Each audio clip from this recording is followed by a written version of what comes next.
He newly released Candy Crush Jelly Saga introduces us to fights versus the Jelly Queen herself and challenges us to spread more jelly than she does in particular levels.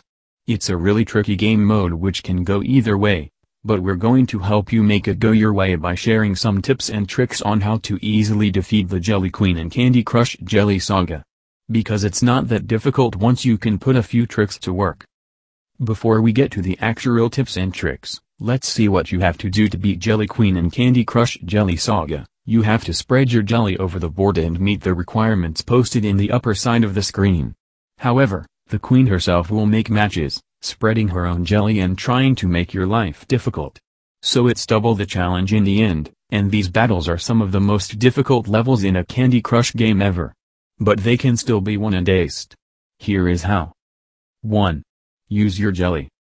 First, make sure that you focus on making matches that already have your jelly. If you create a match with the Queen's jelly, you will actually help her spread her own jelly and you'll make things even more difficult for yourself.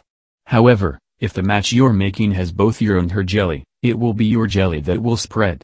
So the golden rule of thumb here is to always make matches with your own jelly and you're solving half the problem. Advertisement. 2. Stun the Queen. One of the best things you can use to your advantage is the option to stun the Jelly Queen. You can stun her, she can stun you as well, by creating a match that results in a special candy. Doesn't matter which, any special candy stuns her, she won't move for a turn.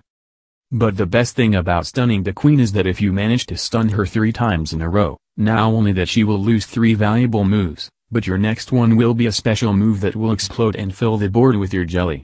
So it's worth checking out the board whenever you start the game and focus on making these stun matches, even though 1 or even 2 of them don't actually spread any of your jelly.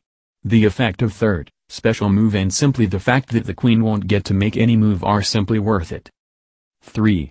Try to combine special candy.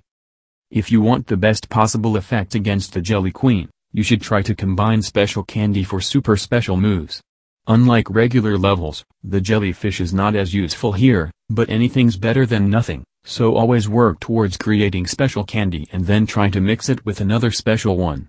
Just remember that the Queen is playing too and she can use that candy for her own good.